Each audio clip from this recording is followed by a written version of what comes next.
Hello everyone, कैसे हैं आप सब। एक बार पुनः से कोचिंग क्लासेस पर स्वागत है। उम्मीद करता हूं आप सब अच्छे होंगे, मस्त होंगे, बेहतर होंगे, आपकी पढ़ाई बेहतर चल रही होगी। क्लास 11 केमिस्ट्री में चैप्टर फर्स्ट में आज का टॉपिक है बच्चों द्रव्यमान संरक्षण का नियम, जिसे पदार्थ की अविनाशिता का नियम भी कहते हैं। साथ में से law of conservation of mass English में कहा जाता है। रासायनिक संयोग के नियम में आपके सिलेबस में है द्रव्यमान संरक्षण का नियम, स्थिर अनुपात का नियम, गुणित अनुपात का नियम, व्युत्क्रम अनुपात का नियम और गेलुसाक का नियम, यानी गैस के आयतन से संबंधित गेलुसाक का नियम, जिसमें आज आप लोग सीखने वाले हैं द्रव्यमान संरक्षण का नियम। बहुत ही सिंपल है बच्चों। द्रव्यमान संरक्षण के नियम पर आधारित ऊर्जा संरक्षण का नियम भी सेम है।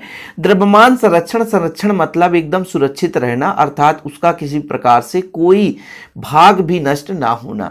यानी हमारे पास दुनिया में कोई भी पदार्थ है, दुनिया का कोई भी पदार्थ है, वो ना तो नष्ट होता है ना तो उत्पन्न होता है, बल्कि उसका रूप बदलता है। अर्थात जैसे कोई भी अभिक्रिया संपन्न होती है तो जितना पदार्थ भाग ले रहा होता है, मिलने वाला भले नया पदार्थ हो लेकिन उसकी मात्रा उतनी ही रहती है। अर्थात पदार्थ की मात्रा में कोई बदलाव नहीं होता। यही है आपका द्रव्यमान संरक्षण का नियम।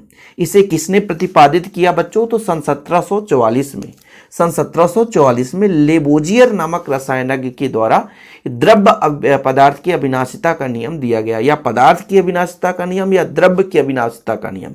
द्रव्य मतलब पदार्थ ही होता है, यानी द्रव्यमान संरक्षण का नियम यही है कि किसी भी पदार्थ का द्रव्यमान जो मात्रा है वो नहीं बदलता, चाहे रासायनिक अभिक्रिया किसी भी विधि से कराई जाए।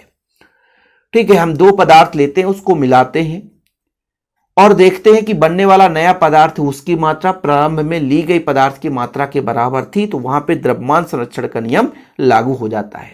तो लेवोजियर साहब ने बताया था कि पदार्थ कभी नष्ट नहीं होता है, ना तो उत्पन्न होता है, केवल इसका अवस्था या रूप बदल सकता है।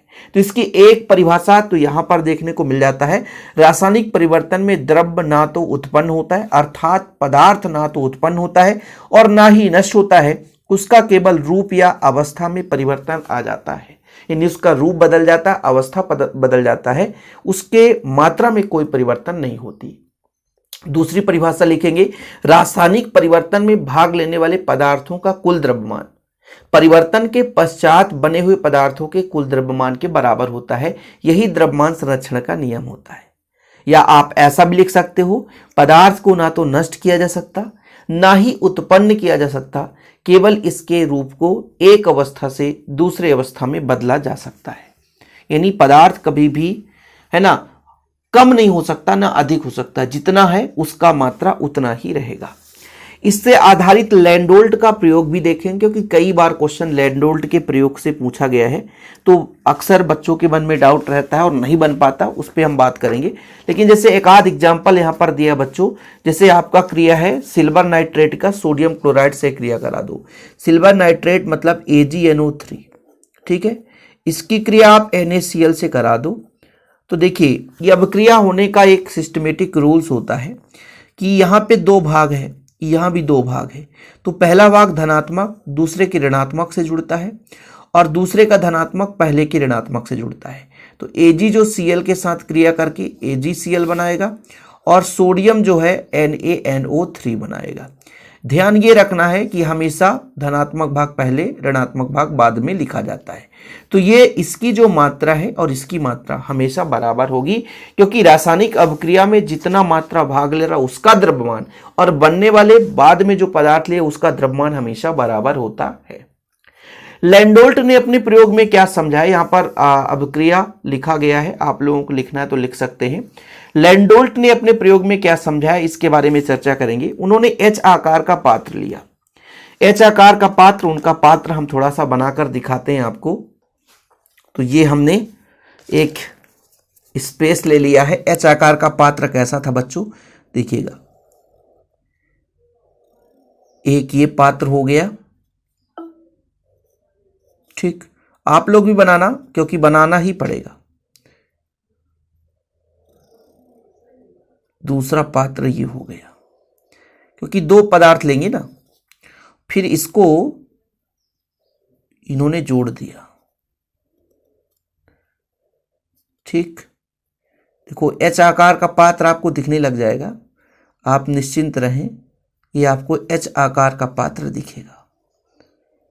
अब देखो जरा, ये एच आकार का पात्र दिख रहा है कि नहीं, अब दिख रहा ना, एच आकार का पात्र लिया, एच आकार का पात्र ले लिया और दोनों नलियों में अभिकारक भर दिया। जैसे मैं कहता हूं यहां पर इन्होंने NaCl भर दिया और यहां पर AgNO3 भर दिया।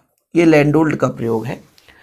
इन्होंने क्या किया बच्चों कि द्रव्य विनाशता के प्रयोग को अध्ययन करने के लिए लैंडोल्ट ने एच आकार का पात्र लिया और दोनों में अभिकारक ले लिया और अभिकारक लेने के बाद इसको बंद कर दिया और इसको तौल लिया। पहला स्टेप, इसमें क्या भरा, अभिकारक भर दिया और अभिकारक को क्या किया बच्चों, तौल लिया। अभिकारक को तौल लिया, किसी मापन की सहायता से इसको माप लिया और इसकी मात्रा, ठीक है। इसके बाद इसको उल्टा कर दिया। जब उल्टा करेगा तो क्या होगा, ये दोनों आपस में मिल जाएंगे। देखिएगा कहाँ से मिलेंगे कि जैसे उल्टा करेंगे हम लोग, जैसे इसमें भर के पहले हमने सील बंद कर दिया और जैसे उल्टा करेंगे ये दोनों आपस में मिल जाएंगे। जब मिलेंगे तो इसके बीच रासायनिक अभिक्रिया संपन्न होगी और रासायनिक अभिक्रिया संपन्न होने के बाद फिर से इन्होंने तौला, मतलब पहले तो केवल अभिकारक भर के तौल लिया, इसके बाद फिर से इन्होंने तौला, फिर देखा कि भाई साहब जितना पहले अभिकारक की मात्रा थी उतनी ही बाद में मात्रा निकली। तो इससे पुष्टि हुआ कि द्रव्य ना तो नष्ट होता ना तो उत्पन्न होता है। बहुत ही सिंपल है, ठीक है। इसके नियम को मैंने यहाँ पे लिख दिया है कि अध्ययन में उन्होंने सबसे पहले एच आकार का पात्र लिया, अभिकारक को भर दिया और भरे पात्रों को उलटकर दोनों विलयनों में मिला लिया। इसके पश्चात फिर से तौला गया तो पदार्थ में अभिक्रिया के पूर्व और अभिक्रिया के बाद में कोई परिवर्तन नहीं हुआ। कहने का मतलब द्रव्य अविनाशिता के नियम को पुष्ट करने के लिए लैंडोल्ट ने एच आकार का पात्र लिया। आप अपने हमारे भाषा में समझें और लिखें, साथ में नोट्स बनाते चलें कि एच आकार का पात्र लिया और एच आकार पात्र में दो नली है ना, दोनों नलियों में अभिकारक भर दिया और भरने के बाद क्या कर लिया कि दोनों को बंद करके माप लिया, तौल लिया।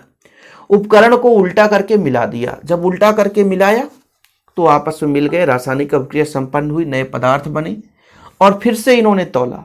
फिर देखा कि जितना अभिक्रिया के पहले मात्रा थी उतने ही अभिक्रिया के बाद भी मात्रा है, अर्थात द्रव्य ना तो नष्ट हुआ ना तो उत्पन्न हुआ। ठीक है, ये चीज है बच्चों। ये हो गया आपका द्रव्यमान संरक्षण का नियम, द्रव्य की अविनाशिता का नियम।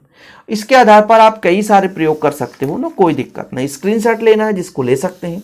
इसका आपको नोट्स लेना है तो कॉन्टैक्ट नंबर में अपना पर्सनल नंबर देता हूँ 9685299149 9685292949। ये मेरा पर्सनल नंबर है। इस नंबर पर आप कॉन्टैक्ट करें, नोट्स ले लें और प्रॉपर रूप से तैयारी करें। एक छोटा सा अमाउंट लगता है, मात्र 100 रुपीज़। प्रॉपर रूप से नोट्स मिलते हैं, ठीक है बच्चों, ताकि आप लोगों का तैयारी विधिवत हो सके।